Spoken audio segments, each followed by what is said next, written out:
Bienvenue dans cette interview complète d'Yvon Leray. Elle fait partie de l'épisode 22 du podcast Le Comptoir. Yvon Leray est en contact avec des personnes inculpées pour des crimes dont des déviances sexuelles. Il utilise des exemples qu'il rencontre et qui peuvent heurter la sensibilité de certains. Sachez qu'il existe un numéro d'écoute, le 119, gratuit et anonyme pour les victimes et témoins de violences physiques, psychologiques ou de négligence sur un mineur. Bonjour, nous sommes actuellement avec Yvon Leray, qui est conseiller pénitentiaire en insertion et probation. Est-ce que vous pouvez vous présenter ? Oui, bonjour, merci. Professionnellement, je suis donc conseiller pénitentiaire d'insertion et de probation. Je travaille au sein du ministère de la Justice et ma fonction est d'accompagner les magistrats dans les prises de décision. Et alors, d'où vous vient votre vocation pour ce métier ? Alors cette vocation, elle est née d'un constat, c'est que je m'intéressais et je m'interrogeais beaucoup sur le fonctionnement finalement des personnes, leur construction, leurs choix. Et puis j'ai travaillé pendant plusieurs années, même plus d'une dizaine d'années, à accompagner des personnes en phase d'insertion. Et puis j'avais aussi toujours cette idée de mieux connaître les profils, mieux connaître les trajectoires, les prises de décision, comment elles se formaient. Et j'avais une passion, la criminologie. Et j'étudiais et régulièrement, je lisais énormément de documentation, notamment de nos amis québécois, puisqu'il y a une chaire et tout un cursus universitaire là-bas outre-Atlantique. Et du coup, en lisant toutes ces documentations, je me suis dit un jour, vraiment ça me passionne, ça va beaucoup plus loin dans la compréhension des mécanismes, notamment des prises de décision, des choix. Et puis j'ai rencontré lors d'un salon, d'un forum, une conseillère pénitentiaire d'insertion et de probation qui m'a parlé de son métier et qui faisait de la criminologie. Et c'est là où je me suis dit, il y a quelque chose pour moi. Et donc j'ai décidé effectivement de passer un concours à ce moment-là, précisément, pour faire ce métier-là. C'était en 2015. Et du coup, concrètement, quelles sont les actions que vous menez auprès des prisonniers ? Et est-ce que vous pouvez nous préciser quelles actions vous menez aussi en dehors des prisons ? Alors, ce métier-là, il est exercé dans deux sphères. Effectivement, la première, c'est dans la prison. En France, souvent, on parle de manière générale de la prison, mais il faut savoir qu'il y a plusieurs types d'établissements, la maison d'arrêt, le centre pénitentiaire et les maisons centrales. La maison d'arrêt, c'est pour les petites peines, généralement de 0 à 2 ans, et puis ensuite un peu plus grande, et la maison centrale, effectivement, c'est pour les peines criminelles, les beaucoup plus longues. On est souvent sur des peines de plus de 15-20 ans. Donc il y a une catégorie de professionnels, donc des conseillers comme je le suis, qui interviennent en détention. Puis il y en a une autre partie qui intervient à l'extérieur pour les peines aménagées.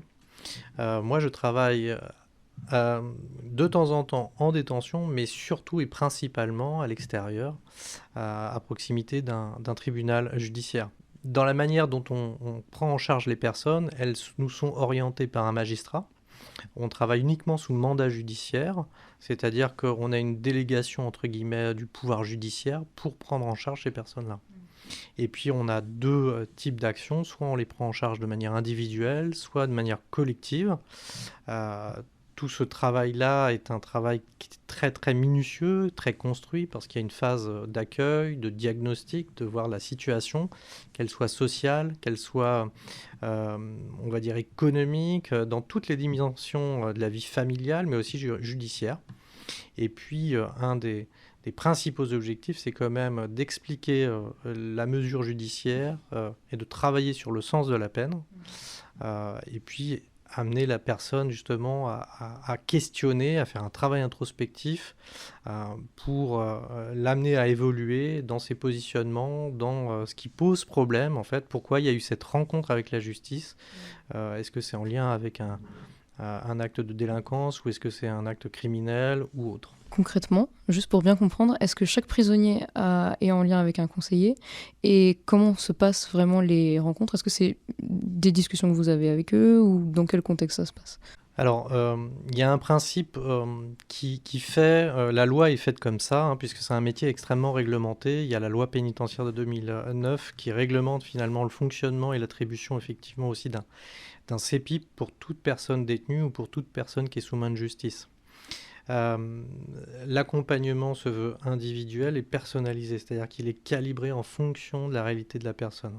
Les personnes sont accueillies en rendez-vous à leur demande ou effectivement sur convocation judiciaire. C'est-à-dire que le conseiller a cette délégation de pouvoir, effectivement, parce qu'il a une fonction aussi d'établir des diagnostics, mais à visée criminologique. C'est-à-dire, il y a plusieurs volets qui sont travaillés. La personnalité de la personne, enfin la personnalité, oui, ses traits de caractère, mais aussi tout ce qui est à risque. C'est-à-dire qu'il y a une évaluation du risque de récidive, une évaluation de la trajectoire de la personne dans son cheminement, soit délinquentiel, soit criminel.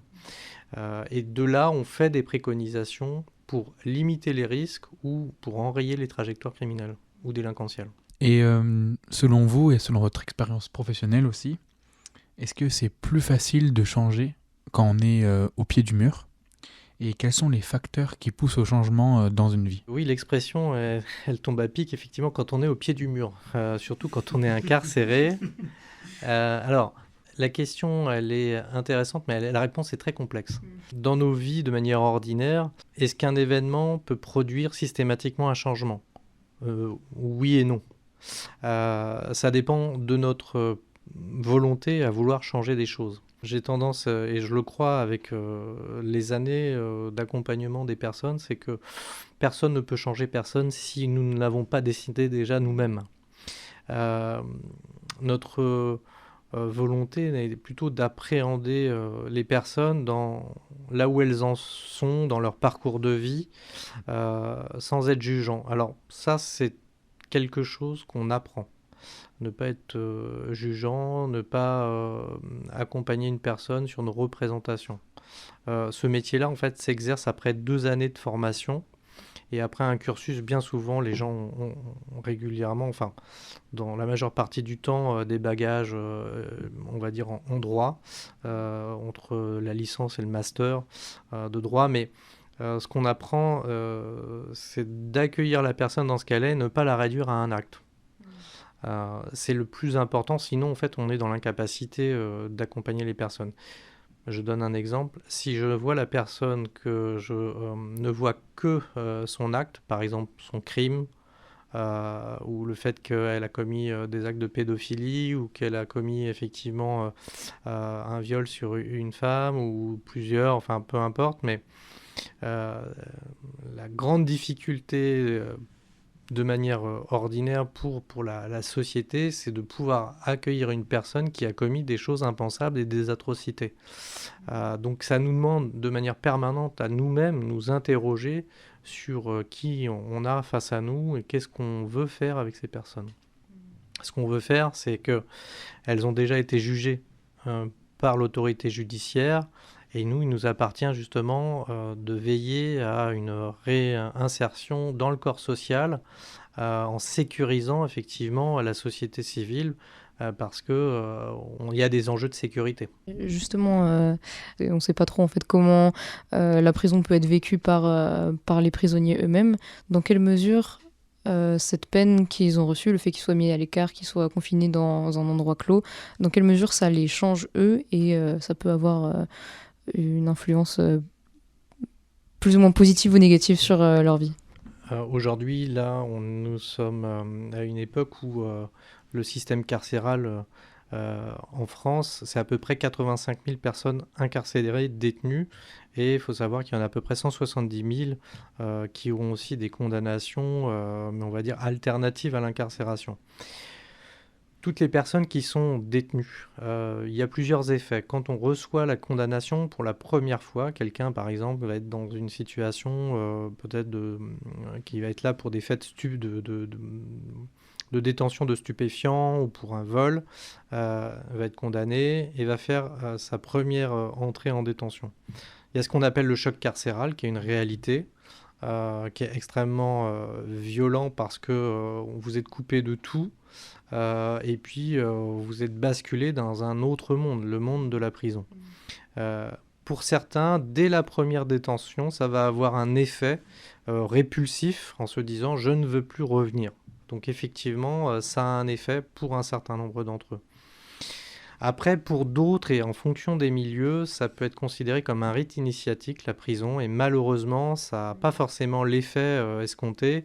Ça va plutôt être un rite de passage et valorisé en fait à l'extérieur, et ça dépend en fait de l'environnement de la personne. Et puis après, il y a les peines très très longues, où là, quand vous êtes sortant après 20 ans d'institution, vous avez énormément de mal à vous réadapter à la vie, on va dire, ordinaire. Il faut savoir que ces lieux aussi sont des lieux de promiscuité où finalement le taux de suicide, par exemple, est 7 fois supérieur à la norme ordinaire. Donc il y a du désarroi, de la souffrance. Et bien qu'il y ait parfois des activités qui sont proposées, bien qu'il y ait des activités culturelles, bien qu'il y ait aussi l'école qui soit proposée, bien qu'il y ait aussi le travail. Tout ça est fait aussi pour amender les personnes au sein de la détention et pour éviter l'oisiveté. Mais c'est aussi un lieu aussi de réflexion. Là, face au mur, face à la détention, certaines personnes ont cette occasion de réfléchir sur la portée de leurs actes, sur les conséquences face à leur liberté. Donc ça joue un rôle. Est-ce que c'est le seul élément qui permet d'engager un désengagement justement de la délinquance? Ce n'est pas uniquement le seul. La prison n'est pas la clé de voûte, en tout cas absolue, d'un parcours on va dire de désistement de la délinquance.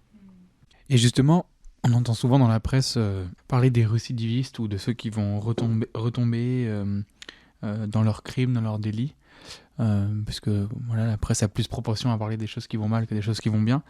Et est-ce qu'il y a des contre-exemples alors de réinsertion réussie, de réflexions qui ont été menées à bout et qui ont fait que la personne, l'homme ou la femme qui a été condamné va changer sur le point qui l'a amené? Et si oui, dans quelle proportion? La question de la récidive ou de la récidive légale, déjà, là-dessus, souvent dans les médias, on va peut-être un petit peu vite, on n'explique peut-être pas suffisamment de quoi il s'agit. Quelqu'un qui est récidive, la récidive légale, c'est quelqu'un qui réitère les mêmes faits entre le moment où il a commis la première fois et un espace de 5 ans. Alors, on ne peut pas tout comparer. La récidive pour des faits de délinquance, on va dire ordinaires, et la récidive pour des faits, pour des crimes. Les statistiques nous disent qu'il faut faire la distinction et pas faire d'amalgame, parce que par exemple pour un vol ou pour du trafic de stupéfiants, on voit que les chiffres sont au-delà de 50% de récidive. Par contre, pour des crimes, on est beaucoup plus bas. Ça tient aussi au fait que quand les gens ont fait 15-20 ans de privation de liberté, quand ils ressortent, ils ont un âge aussi où l'âge est un facteur justement de désistement de ces schémas criminels. Donc il y a une distinction à faire entre des populations et des faits en réalité. Par exemple, le trafic de stupéfiants est souvent lié à des populations beaucoup plus jeunes. On voit aussi les moyennes d'âge et les populations qui sont sur des affaires criminelles, elles sortent beaucoup plus tard. Donc, distinguer les deux. Sur la délinquance, effectivement, les chiffres sont plus importants, au-delà de 50%.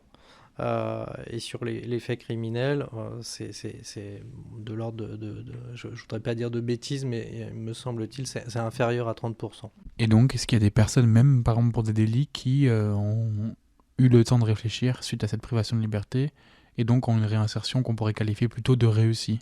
Alors oui, il y a des personnes, justement, tout à l'heure je parlais du choc carcéral. Face à la privation de liberté, ils vont être amenés à vraiment réfléchir et à mesurer l'impact que ça a sur leur vie. Il y a aussi d'autres facteurs qui vont rentrer en ligne de compte, notamment l'environnement familial, qui va aussi subir et vivre aussi toute cette organisation-là, avec le fait d'apporter des vêtements, le fait d'être privé de relations, parce qu'après il faut, si on veut continuer à être en relation, aller au parloir. Et donc là, les conditions pour les familles sont parfois difficiles à vivre, parce qu'il y a des niveaux de sécurité. Il faut avoir un permis de visite, il faut aussi avoir une fouille aussi qui permette effectivement d'avoir un niveau de sécurité optimal. Parce que malheureusement, il s'avère que parfois des personnes extérieures introduisent ou veulent introduire, que ce soit de la drogue, des armes ou ce genre de choses, ou des téléphones par exemple, c'est très courant. Donc ça a des conséquences. Donc après, il y a d'autres facteurs aussi. Par exemple, j'ai aussi pas mal de jeunes qui, une fois rentrés en détention, ont réfléchi, ont accédé à l'école et ont repris des parcours d'études. Et donc du coup, certains se sont redécouverts, ont repris confiance, ont passé le bac, ont passé des diplômes. L'éducation, c'est un des volets qui est vraiment central, capital. Et même quand on accompagne des personnes à l'extérieur, je développe aussi des programmes d'accompagnement justement pour prévenir la récidive, alors soit de manière primaire, soit secondaire. Primaire, c'est parce que c'est avant qu'ils commettent des nouveaux faits ou des faits, on va dire, très spécifiques, ou secondaire, c'est suite à des faits ou des mêmes faits. C'est-à-dire comprendre ce qui les a amenés à faire ce type de faits en particulier. Ce qu'on amène, c'est une réflexion. Récemment, j'ai organisé ce qu'on appelait un café rencontre. L'objectif, c'était de proposer des modèles inspirants et donc du coup des modèles positifs et qu'est-ce qui les avait amenés à dépasser certaines difficultés. C'est valable pour le sport, et en plus dans le sport il y a des règles, et tout corps, toute société, pour qu'elle ait un fonctionnement optimal ou bienveillant en tout cas, il y a à un moment donné des règles nécessaires. Et donc c'est tout ça, présenter ça, et puis faire aussi appel à l'intelligence, alors je vais dire populaire, c'est-à-dire que chacun dans son environnement a des personnes ressources, et c'est aussi de leur montrer qu'ils peuvent aussi les mobiliser, mais leur apprendre comment. Et des fois, il y a des choses qui n'ont pas été apprises, ou des croyances aussi qui sont installées, ou des systèmes de pensée erronés, ce qu'on appelle aussi des raccourcis de pensée. J'ai été renversé une fois par un vélo. Tous ceux qui ont des vélos sont des chauffards. En fait, ça, c'est un raccourci de pensée, c'est une généralisation qui est fausse. C'est-à-dire qu'un événement anecdotique devient une vérité fondamentale pour la personne. Donc on va sur ces sujets-là et on rectifie en proposant effectivement d'ouvrir un petit peu sa pensée, son esprit critique. Et d'avoir un esprit critique, justement, c'est aussi là un outil de prévention qui permet de reconsidérer le monde dans toutes ses nuances et dans toute sa diversité. Ok. En parlant des outils qu'on peut utiliser dans les prisons, je voulais parler de la justice restaurative avec vous.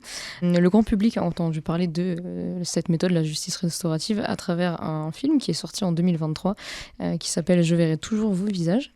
Et on y voit, donc pour expliquer un peu le speech, on y voit des victimes de vol, de braquage ou même de viol qui se confrontent à des prisonniers qui sont coupables des mêmes crimes, mais qui ne sont pas liés, les différentes affaires ne sont pas liées entre elles directement. Vous nous disiez un peu en off que vous aviez vu des extraits du film. Est-ce que vous l'avez trouvé fidèle à la réalité ? Alors c'est effectivement la justice restaurative, c'est un très bon outil qui est relativement récent, qui date de 2014. C'est le premier film du genre, à ma connaissance, qui traite de la justice restaurative. Effectivement, je l'ai trouvé très, très fidèle dans les procédés, et notamment dans l'accompagnement, avec toute cette équipe bienveillante de professionnels, mais dans toutes ces composantes. Il y a des psychologues, il y a des éducateurs, il y a des conseillers, et tout ça se fait justement de manière déconnectée aux enjeux judiciaires. C'est-à-dire qu'on est sur une forme de redonner un espace de parole, mais c'est un espace de médiation entre un auteur et une victime, pas de la même affaire, mais justement de recréer un lien et des compréhensions.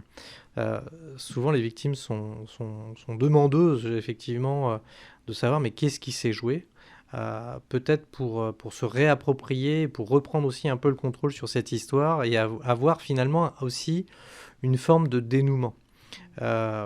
Donc il y a une parole qui se libère, qui est entendue de part et d'autre.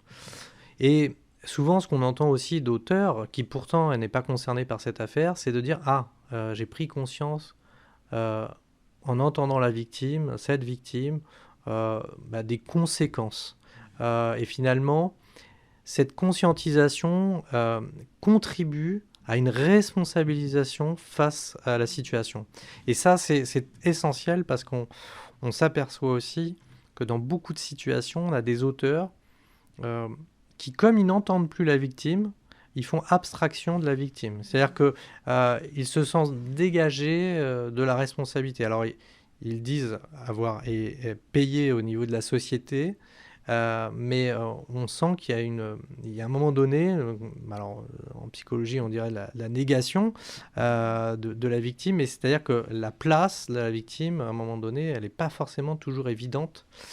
Puis bon, c'est aussi être face aussi à une part de responsabilité, de considérer la victime. Donc c'est un très bon outil, mais qui a bientôt 10 ans au mois d'août 2024, qui traite de peu de situations sur une population générale, on va dire sur la population pénale, mais qui doit être développée.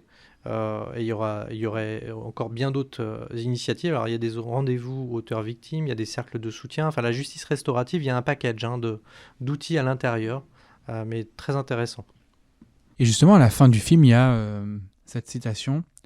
« La justice restaurative, c'est tout ce que notre société déteste, c'est-à-dire la patience, l'écoute, l'empathie. » Qu'est-ce que vous pensez de cette phrase? Et j'oserais dire aussi, comment on peut décider de changer pour être plus patient, plus à l'écoute et plus empathique? Alors, ces questions-là de la société, ça englobe tout le monde.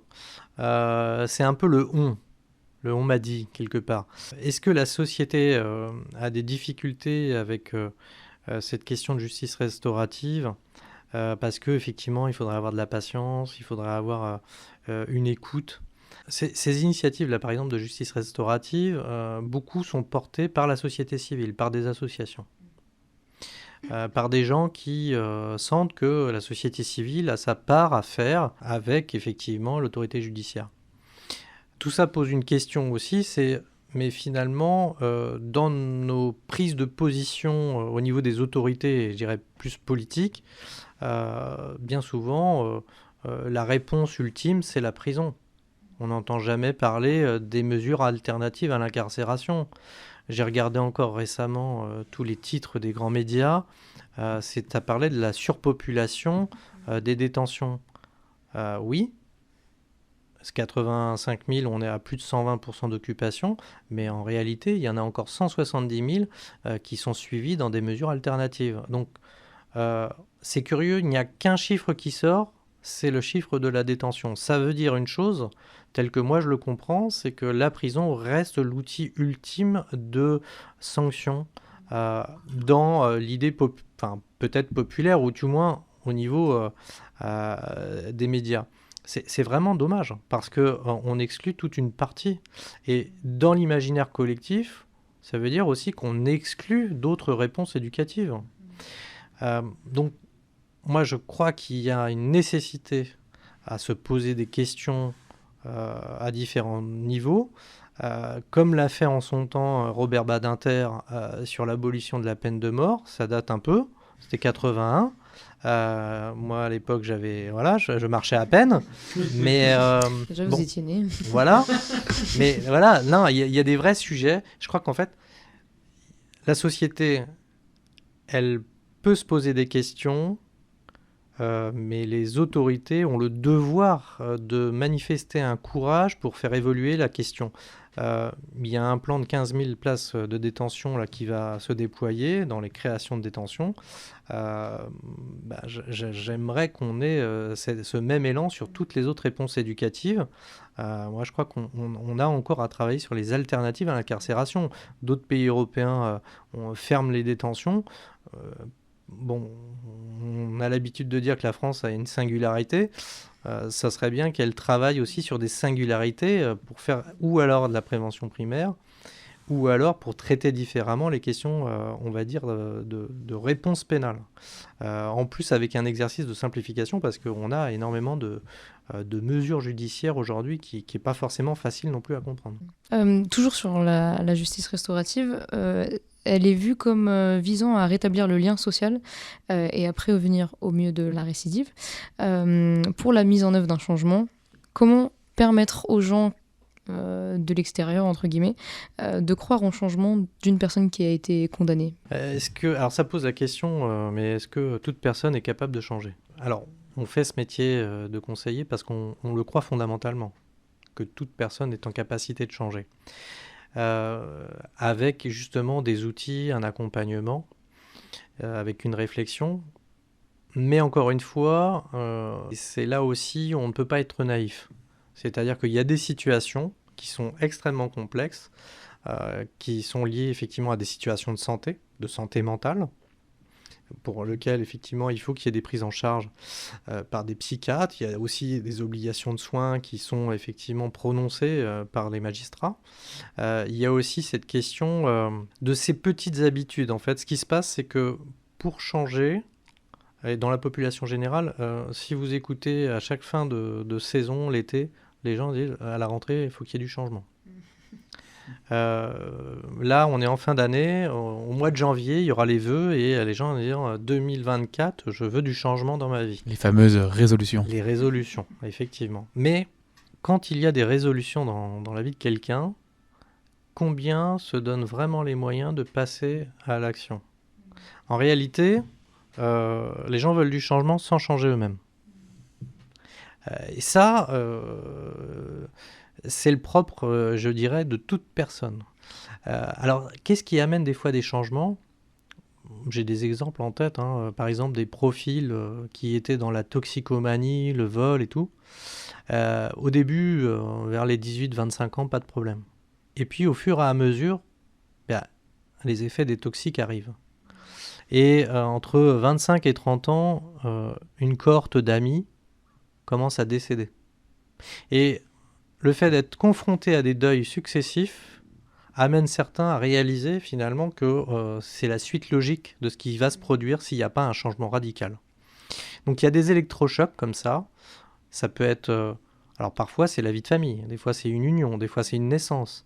Il y a énormément d'éléments, on va dire de facteurs qui vont rentrer en ligne de compte. Alors bien sûr il y a notre aussi travail, mais là-dessus je pense qu'il faut être extrêmement humble. C'est extrêmement difficile d'évaluer qu'est-ce qui a contribué de manière prédominante dans le changement, dans une trajectoire. Mais ce qui est sûr, quand même, c'est que c'est aussi ce que l'on pense qui est déterminant. Ce que je pense va avoir des conséquences parce que je vais avoir des actions en fonction de ce que je pense. Parce que mes actions, si je les répète, elles vont devenir des attitudes, des habitudes. Et puis progressivement, ça va devenir un comportement, ça va me donner une forme d'identité. Et finalement, une destination, une destinée. Donc, pour avoir aussi accompagné de nombreuses personnes pour des faits de criminalité, notamment sur des crimes sexuels, moi j'appelle ça des schémas de pensée, pour qu'elles puissent contenir et continuer la réitération, elles s'alimentent de la même manière qu'on mange, elles alimentent leur système de pensée. Et certains, effectivement, ont des lectures, vont visionner, vont aller au musée, mais ne vont pas regarder les mêmes choses que vous. Voilà. Effectivement, certaines déviances vous amènent effectivement à chercher de manière prédominante pour nourrir votre système de pensée et vous conforter en fait aussi dans votre déviance. Alors, ce qu'on appelle les paraphilies, en latin c'est aimer à côté, ou aimer de travers, on va dire. Et c'est le cas des profils pédophiles. Donc, pour continuer à stimuler ce type de penchant, effectivement, il y a tout un système qui se met en place pour continuer à évoluer dans ce système-là. Si on veut sortir de cette trajectoire-là, il n'y a pas de médicaments. Par contre, il y a un changement d'environnement qui est possible. Il y a un accompagnement, effectivement, pour corriger certaines manières de penser.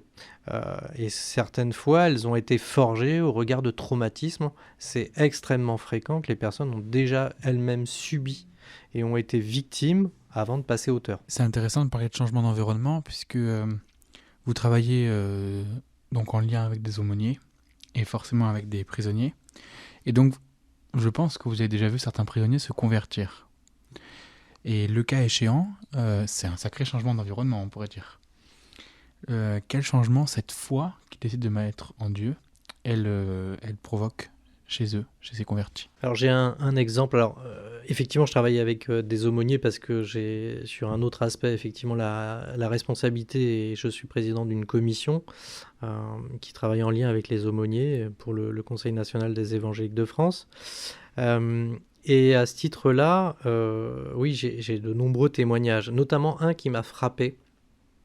C'est ce détenu qui était dans sa cellule. Et puis à ce moment-là, il y a un jeune surveillant qui arrive et puis voilà, il est à ses débuts. Et ce jeune surveillant, en fait, commet une erreur assez gravissime puisqu'il oublie ses clés dans la cellule. Alors il y a le détenu qui appelle dans le couloir, qui s'en rend compte et dit surveillant, est-ce que tu peux venir? Alors bon, sans préciser quoi que ce soit. Il faut savoir que ce détenu-là, en fait, il avait déjà fait plusieurs tentatives d'évasion, mais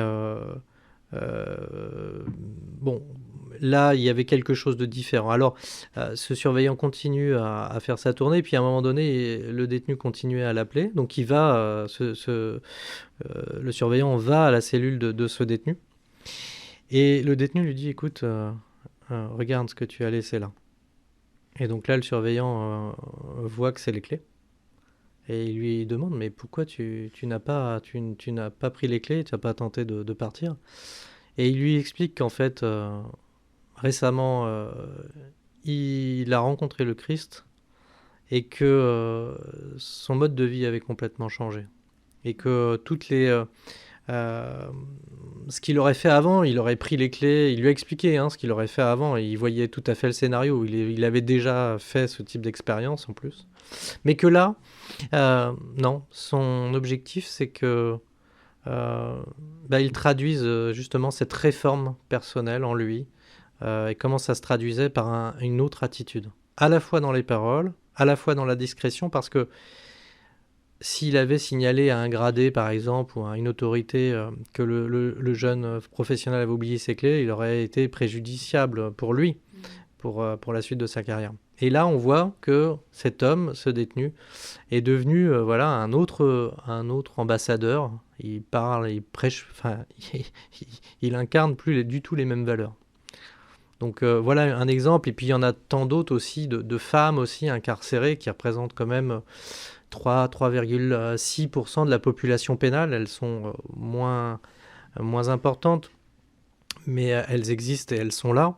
Et il faut les prendre en charge. Et là, c'est pareil, des femmes qui ont eu des trajectoires souvent criminelles. Elles sont là souvent pour des faits graves et qui rencontrent le Christ.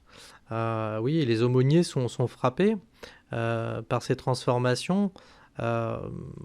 Mais parce qu'il y a un changement finalement de système de valeurs, il y a un changement aussi de croyance, il y a un changement aussi d'espérance. C'est-à-dire qu'avant, et pour beaucoup d'entre elles, elles ont connu des épreuves très difficiles, souvent aussi en tant que victimes, et puis du désespoir, elles trouvent une espérance, d'un chagrin, elles trouvent une consolation. Donc j'ai envie de dire, il y a un shift à l'intérieur qui se passe. Il y a un virage à 360 degrés qui leur donne aussi d'autres valeurs avec un autre but. En tout cas, c'est des histoires passionnantes et qui paraissent improbables, mais c'est beau aussi d'en parler. Pour conclure, on va passer peut-être sur des questions plus personnelles. Dans votre vie professionnelle ou dans votre vie personnelle, est-ce que vous avez vous-même été amené à faire des changements, et est-ce que c'était des changements qui étaient d'une importance particulière? Alors, ce métier vous traverse et vous change. Vous change pour plusieurs raisons. C'est-à-dire que avant de partir dans cette formation et dans ce métier-là, j'avais, comme toute personne, beaucoup de représentations, beaucoup d'a priori et parfois même des craintes.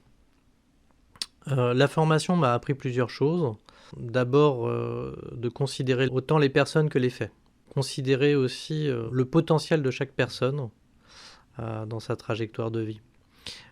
Après, une grande question que je me suis posée quand j'étais dans cette formation, c'était de me dire, mais en fait, finalement, est-ce que je suis bien sûr? Pourquoi je suis là, en fait, en réalité?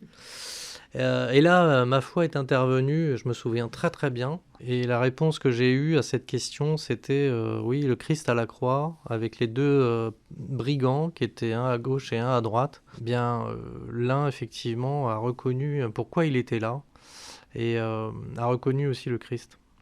Et en tant que croyant, en tant qu'homme de foi, cette image-là m'a beaucoup interpellé. Parce qu'il y avait une possibilité, une ouverture, il y avait encore un sauvetage possible malgré les circonstances, même dans une situation de condamnation, de souffrance extrême. Ça a été un premier élément. Puis il y en a un autre aussi où j'ai réformé beaucoup de choses chez moi, des habitudes de vie, parce que j'ai vu les effets dans la vie des gens. Ça fait à peu près 9 ans d'ailleurs que j'ai arrêté aussi de consommer tout type d'alcool parce que j'ai vu aussi, je pense, pas mal de choses et des choses dramatiques. Dans mon métier, je suis allé souvent dans des centres hospitaliers visiter des personnes qui étaient condamnées ou même en psychiatrie. On fait beaucoup de visites aussi des fois à domicile. Donc on voit les conséquences de conduites à risque, on voit les conséquences dramatiques, on voit des espérances de vie très réduites à cause de comportements et de mauvaises habitudes, on va dire. Donc oui, et puis aussi, alors on est face au danger, hein, parce qu'on est face aussi à des populations qui ont un rapport à la violence qui est extrêmement imprégné. Donc une hypervigilance, ça c'est sûr, c'est certain. Je ne vais pas dire qu'on développe des appréhensions, mais on a, comme je dirais un policier peut l'avoir, oui, effectivement, une extrême vigilance, des codes de sécurité aussi, parce que voilà, l'environnement de la prison est un milieu parfois hostile. Et dans la rue, effectivement, on a des mécaniques qui s'installent sur le plan personnel, et puis même sur sa vie personnelle, on met aussi des frontières. Par exemple, je suis marié, et mon épouse, on a convenu que je ne parlerai pas des situations à laquelle je suis confronté, parce que pour l'équilibre de mon épouse, elle a plus de sensibilité que moi. Et puis, pour préserver sa santé morale et psychique, voilà, on a délimité un terrain sur ça. Et puis voilà, je crois que c'est des aspects qui modifient quand même notre compréhension du sujet, mais j'aimerais justement qu'au niveau de la population générale, on ait ces mêmes prises de conscience. Et je pense que quand on est confronté de manière ouverte et de manière aussi prononcée que nous professionnellement, voilà, c'est des changements. Je connais très peu de personnes dans on est à peu près 4000 professionnels, où beaucoup on est en questionnement permanent, mais beaucoup, effectivement, font des réformes profondes. On ne sort pas de là indemne, mais positivement, je dirais. Et un peu plus philosophiquement, comment le fait de travailler auprès des prisonniers influence votre croyance sur le fait qu'un humain puisse changer? Alors, philosophiquement, et je dirais même sur un plan politique même, mais philosophiquement, alors déjà, ce qui m'a frappé toutes ces années, j'ai rencontré des milliers de personnes parce que ça fait plus de 20 ans que j'accompagne des personnes au changement. Je me fais la même conclusion, peu importe les milieux. Qu'est-ce qui fait que les personnes sont en difficulté souvent? C'est le manque d'amour. La carence d'amour est la cause de bien des maux, et je dirais presque de tous les maux. De reconnaissance, de considération. Souvent d'ailleurs, les gens considèrent la violence comme étant la violence physique, la violence des mots. Le troisième aspect très méconnu, c'est le mépris. C'est le fait d'ignorer quelqu'un, c'est le fait de ne pas pourvoir à ses besoins. Un enfant qui n'aurait pas à manger alors qu'il a besoin de manger, c'est une violence, la négligence. Et ça, ce type de violence, la société est assez confortable avec la négligence. Elle ne questionne pas suffisamment cet aspect-là. Et pour cause, la justice sociale, la justice auprès de ceux qui sont les plus démunis, traduisent bien des fois cet aspect-là, c'est-à-dire quelque part une forme de négligence. Donc philosophiquement, et alors peut-être plus d'une manière restreinte vis-à-vis de mon métier, première question, comment moi qui suis un intervenant dans la chaîne pénale, à mon niveau, je peux changer les choses? Déjà, je m'efforce d'être le meilleur dans ce que je fais. C'est-à-dire avec une déontologie, avec une éthique de tous les instants. Je pense que le fait de vouloir la bienveillance ou le bien ou le mieux pour les personnes est quelque chose aussi qui tire vers le haut. D'être aussi un instrument de paix, de cultiver la paix, c'est-à-dire d'avoir un dialogue et d'être en capacité à chaque instant, malgré les situations les plus difficiles, d'être dans la médiation. Et même quand c'est pour dire des choses qui ne sont pas plaisantes, même quand c'est pour faire des rappels à l'ordre, c'est aussi des métiers qui nous rappellent toujours et qui nous met en position d'autorité. Donc on a ce travail-là à faire, toujours avec fermeté, mais aussi on peut le faire avec douceur. Et puis il y a une grande question que devrait se poser la population générale. Souvent on est assez prompt à se dire qu'on vit des situations injustes. Mais je voudrais vous poser à cette question, est-ce que nous sommes nous-mêmes des instruments de justice? Alors, moi je me suis interrogé sur cette question-là.